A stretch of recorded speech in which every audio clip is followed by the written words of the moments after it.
Hello. Hi, Hello. Hi, guys. hi guys. How are you? Okay, good. Thank you. How are you? I'm good, thank you. Thank you, Andreas, for the topic about, about laughter. Yes, yeah, But that's but great I topic. but I'm afraid I'm not so well prepared. It sounds so easy, this topic, but if you have a closer look, uh, it gets quite wide again.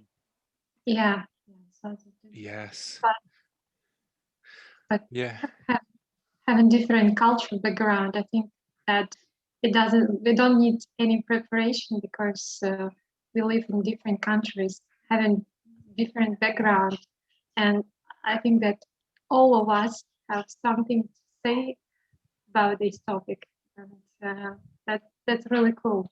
Yes. Yeah, Yeah. I think it's quite hard to define. I'm reading an interesting book. This topic happened to come up in the book last night, and it's about kind of defining some things which are maybe hard to define or even indefinable, such as beauty was another one that we talked about. And in the book, they talk about quality as a wider term. It's quite an interesting book, quite a philosophical book. And he said that humor is one of those things that it's not always easy to define, but we know it exists. yeah. It might not be completely rational or logical. Hmm. Yeah, so I don't know who will be joining us, if anyone else, or if it's just us three today. So let me try to start off on the sort of lower level, if you like, or funny level. What about the jokes in the email? In the email, did you get them straight away? Yeah. About jokes, that was very. So I didn't know about that, but thank you for kidnapper and for just that was a new word for me. Button in.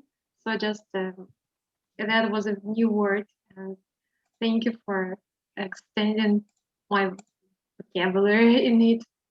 Um, Yeah, that's the thing with jokes. Often they do work on these double meanings and puns, and you have to really know.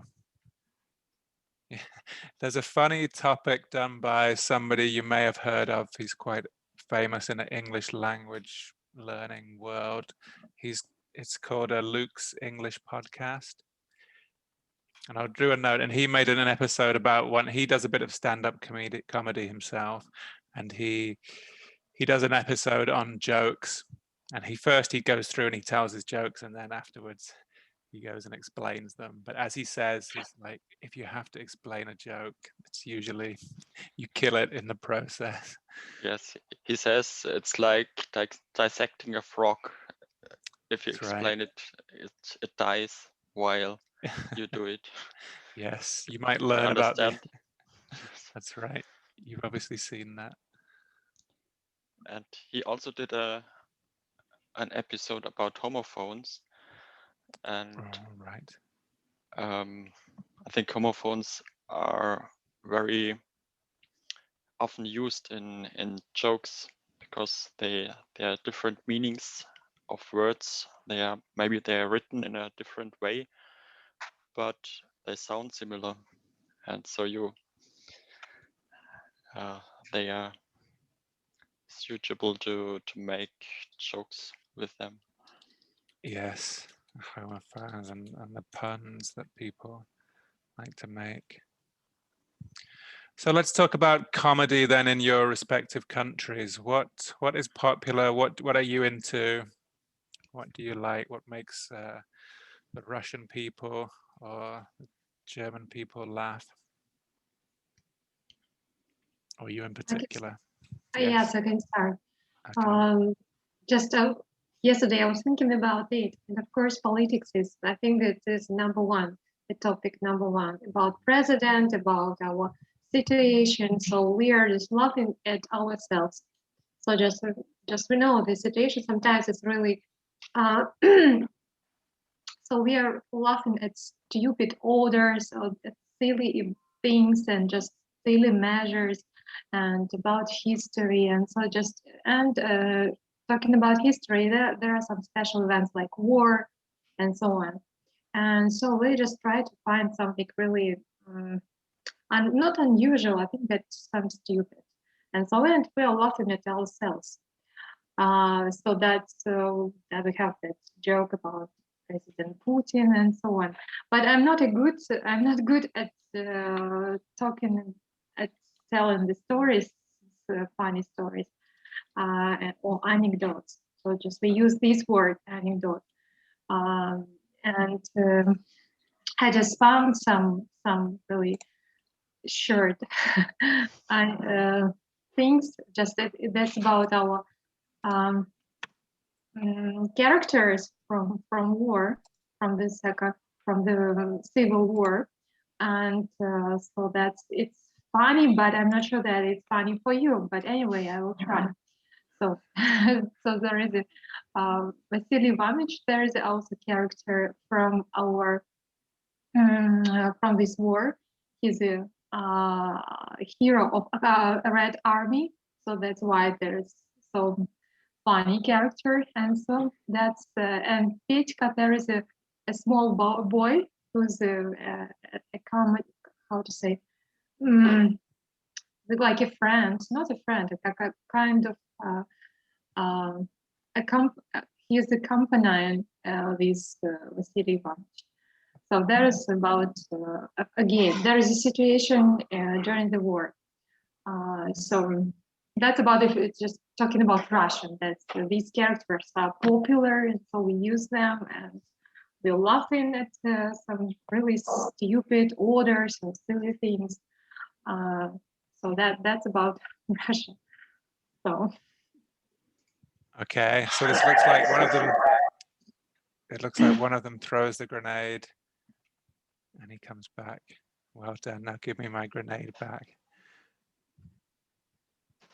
Yes, it sounds so. These characters are they're kind of cartoon characters, or are they real people? They're represented. there is not cartoon. It's about from Red Army. Vasily Ivanovich is a hero of Red Army from the war, from the Civil War. And there is a Chupayev. Maybe you've heard this name. Is a famous Russian name, Chupayev. And Petька, there is a boy that's he's accompanying, and every time he's close to his hero, Vasily Ivanovich. So that's about it. Also, we have the character, maybe you've heard. So you know that our president is Vladimir Putin. Vladimir is a full name. So and we have a really funny character, a small boy, Vovочка. So Vovочка is from the funny name from Vladimir. So this Vovочка is he's a student, but he's not a good student. He's smoking, he's drinking, he does a lot of things, and so just there are some jokes from school, and so this Vovочка is our character, our hero, but hero is like not in a good way. So that's about Russian, but I'm not good at anecdotes, and sometimes I really I'm afraid of to offend people. Sometimes because we're talking about nationality, so we can say tell anecdotes about Russian, German, and American. So we just laughing at in general, but I'm not sure that people could understand such kind of jokes, and I prefer to be silent, not to offend people from other countries and nationalities. Especially we laugh at Jewish people, and so I think that it's also universal in general. But I cannot tell such funny stories. Right, Yeah. yes. Often there's this frame of comedy that we work in within our own country. And anyway, so we also, some people can tell such anecdotes, even just if you heard it once or twice. So we're call these anecdotes bearded, bearded. I would say, um, 1 second, bearded anecdotes. Um, so just like, so if you just, so some anecdotes we can tell a lot of times, and it depends from the speaker.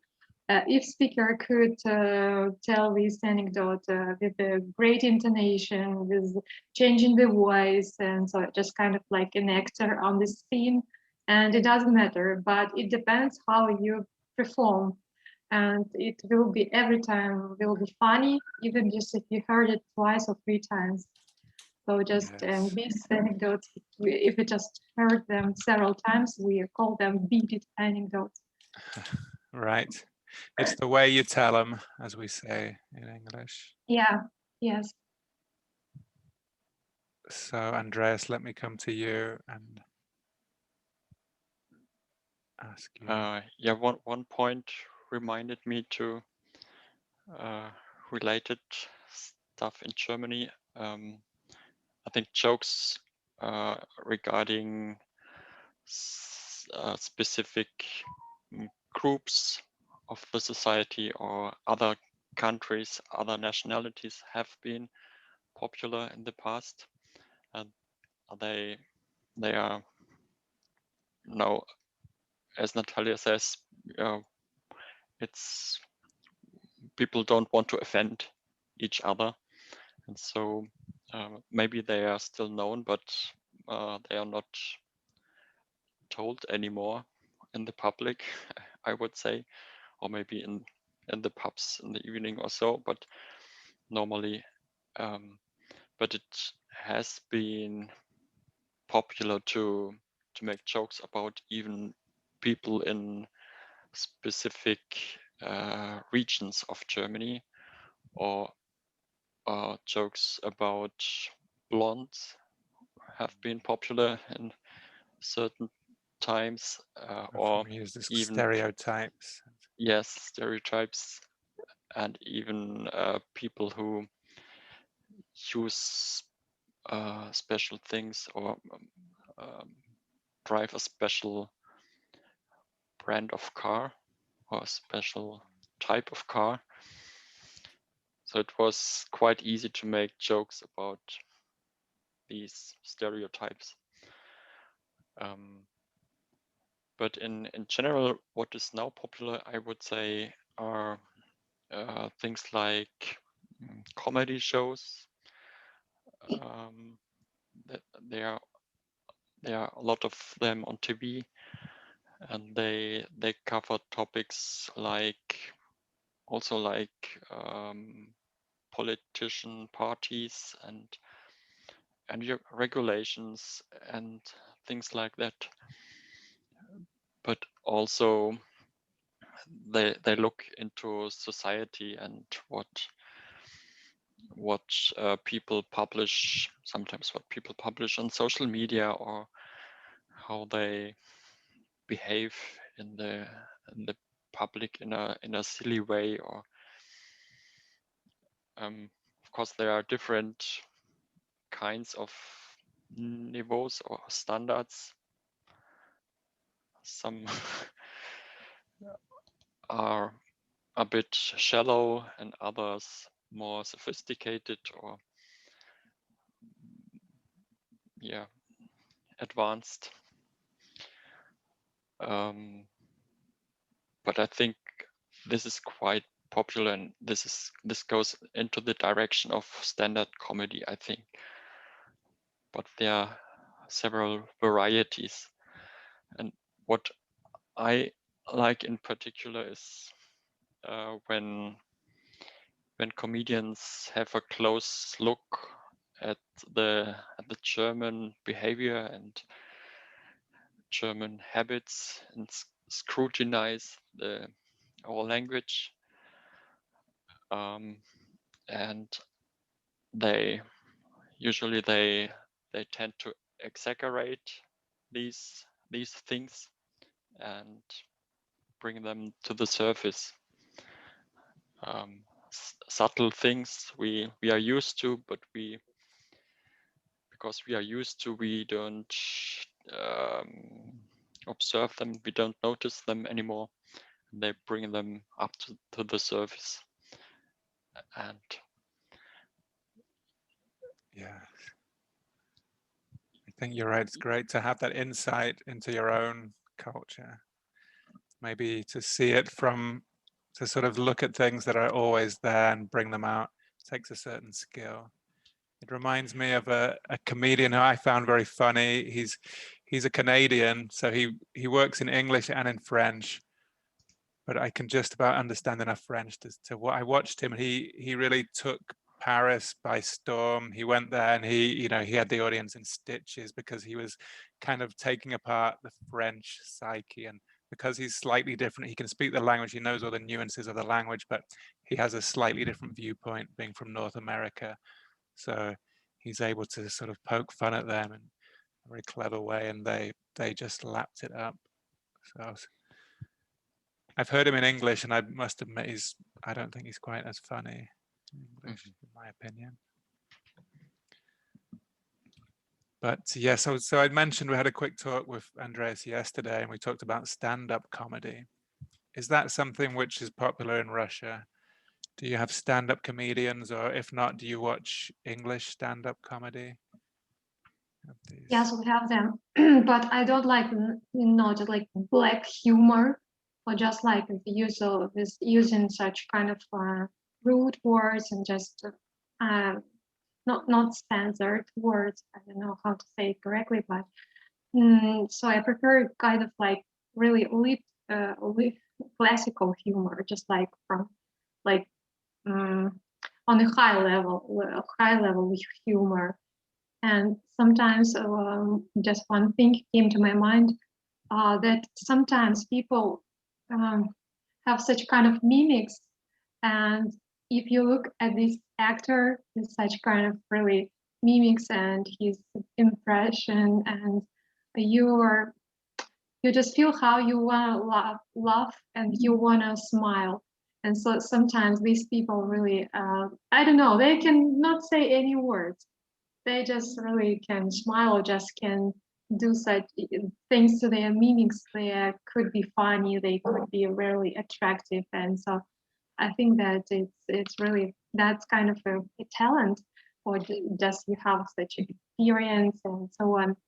And so what I love, just like for me, I love Shakespeare, but of course there's one.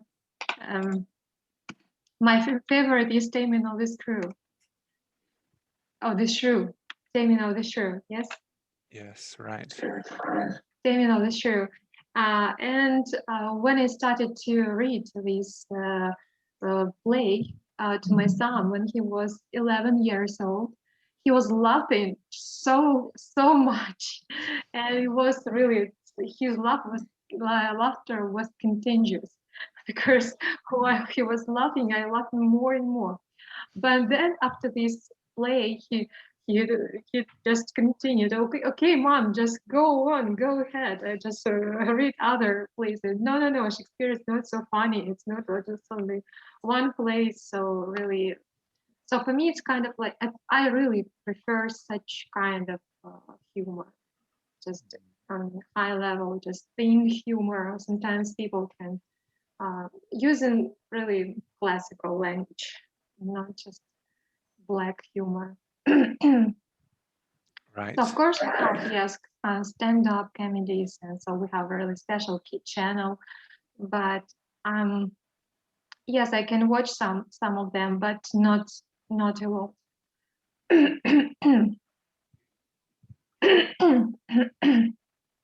Okay, so yeah, let's maybe look at some of the genres here we've covered a few. You talked about the mimics, I think, and maybe, facial gestures.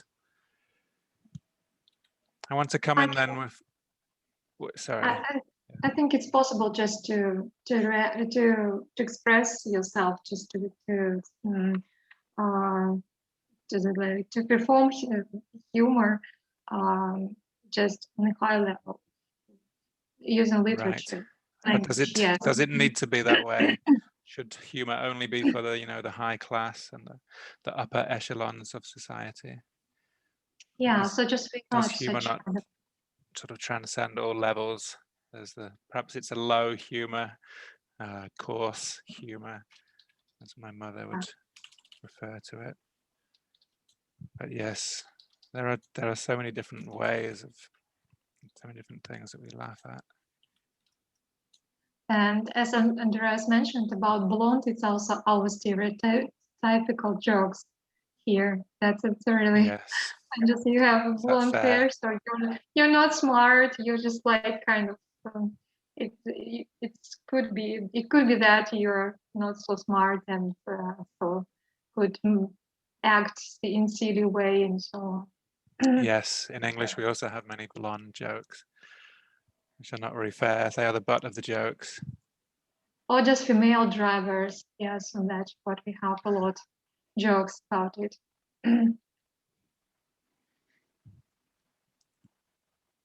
Yes, so what about where should we go next?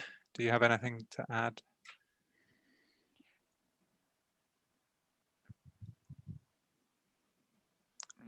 I thought about the mimics and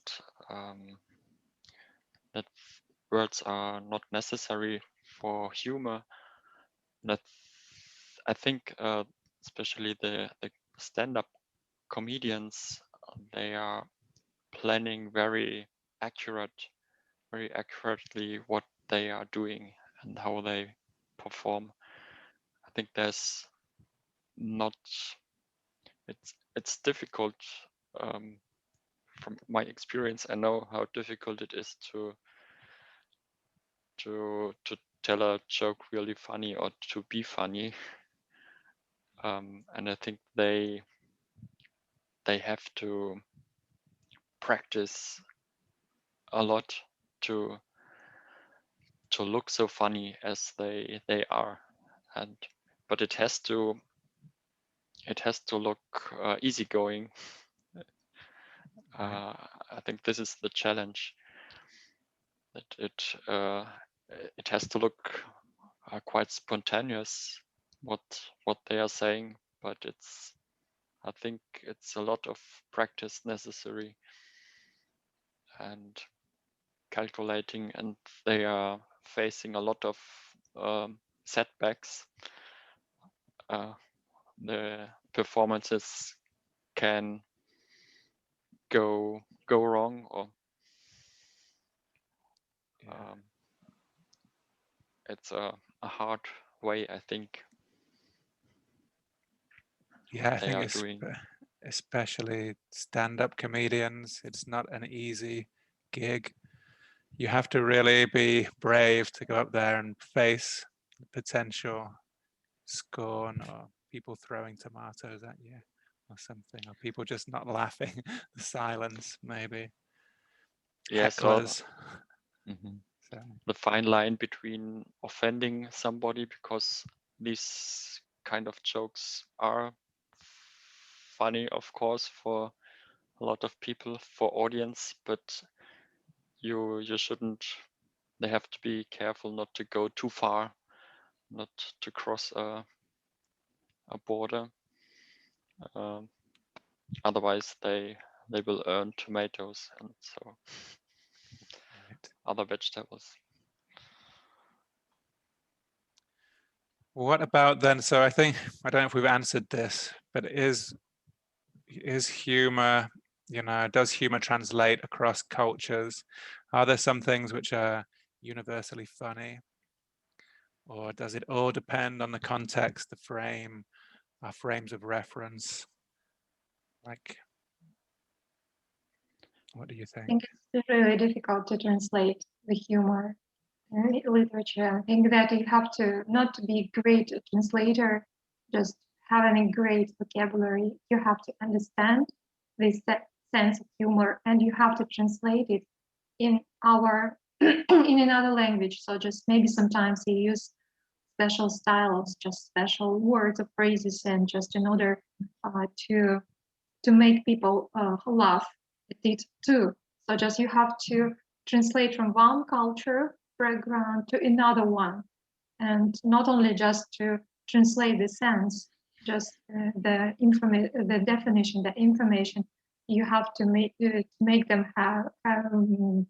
make them laugh, and I think it's really difficult. It's kind of like two ways. So you just it's kind of combination and very hard process. And so we have such kind of translators here. So sometimes, for example, if you read Alice in Wonderland in Russia, so just I know what is a great translator and what kind of translator books of these who translated this book.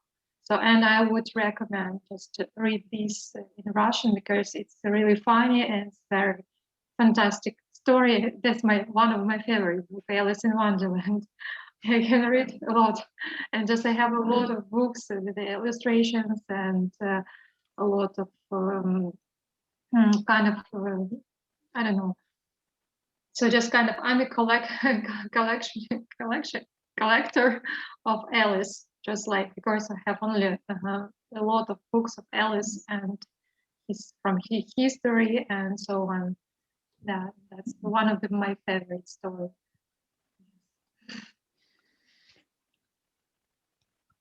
I would like to distinguish between humor and jokes, because I totally agree it's difficult to translate jokes or written humor in literature, but humor goes further on. I think it's the thing that links people, that connects people, even if they don't speak the same language.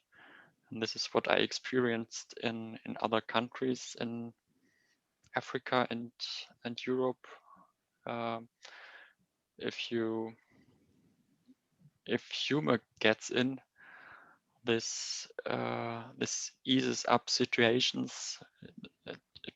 Even in serious situations, it introduces levity, and you don't have to understand the language of the person you are talking to, and it's still possible to laugh together. And this is what I'm fascinated of, that this is like a language that connects people all over the world, even if they have different cultural background. Yeah, that's a good point. We can often laugh with people, even if we don't completely understand what they're laughing about. And laughter, of course, is contagious. I don't know if you had time to read the articles. Yeah. You probably know this already, how contagious laughter can be and how we all use it, humans, or need it. I don't know if you listened to the BBC short extract about Not yet. the babies, about how babies don't naturally imitate adults laughing, but we teach them to do that because when a baby laughs, we will laugh along with them, and they learn this behavior as if to say, this is what we do, this is who we are. Laughing is helpful as well. It helps mending. So there are, for example, hospital clowns who try to make children laugh in order to improve their situation, their conditions. Yes, right. I think this has been proven about the healing power of laughter. Maybe that's where the phrase comes from, that laughter is the best medicine. Do you have a similar expression, or do you have this expression in your language? It's the same in German. Yeah, same in Russian. So Yeah, of probably course, it's it's an a old, it probably comes from older languages. Yeah, just I agree that it's contagious and it's also healthy, and it improves our mood. Just even there are some exercises, not just like exercise, like psychologists they recommend. If you have a bad mood, just go to the mirror and just smile, and just you will see what will happen. Just you will feel better, completely better. So it's kind of like a good exercise just to improve your mood. Just push yourself to change your mood in a good way. Yes, and just if you smile and just or maybe just go outside or just go to the nature and just look around, and just of course you will be fulfilled. But if you of course if you look at the smiling child or just laughing child, giggling child, of course it's really funny, and just you will laugh too, because it's impossible just to ignore, because the kids are so cute, so nice, and so attractive, and so they do it naturally, and they are so beautiful. And it works even if you make your mouth you make your mouth smiling. If you're in a bad temper, it will lift your thoughts, make you happier. Yes, lift your mood. And I heard in some of the articles there, they said the same for laughing. Even if you make this kind of, it sounds very fake to us to do it, but they said even that sort of imitation of laughter can, I release endorphins or can improve your mood. So yeah, I want to come to then the open thing. Why do we laugh? Is all laughter the same, or what are the different types of laughter, and what sort of purpose does it perform, or does it serve?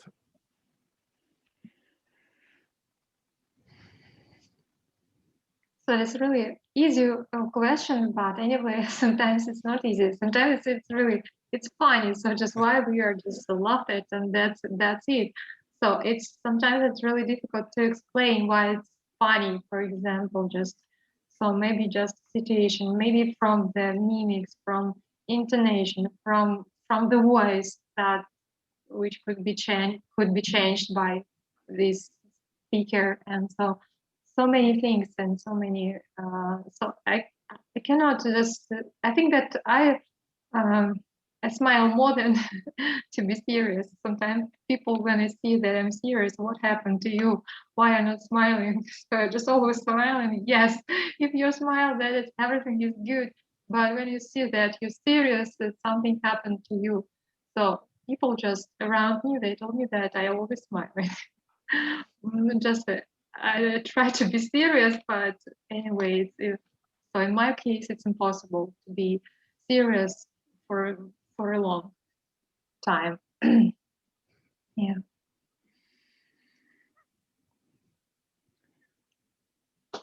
About me. Yeah, there are so many varieties. You have to, if somebody is laughing, you have to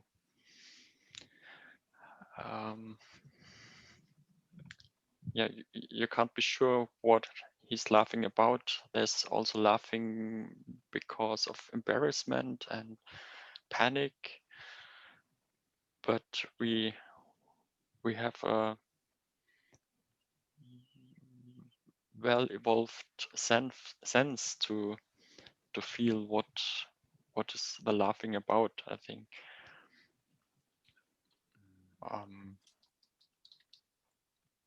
I wonder if it would be possible if we hear somebody on a record, if we are able to distinguish what kind of laughing is it. Yes, there is the sort of nervous laughter. People might to sort of cover up this feeling. This, they talk about uncontrollable laughter, which kind of overtakes you. But also an interesting thing on the short BBC video was about how usually we laugh together. It's almost like a polite thing. If I'm telling a joke, for example, I should not laugh too much during the telling of the joke. I should wait till I've delivered the punchline and everybody can laugh together.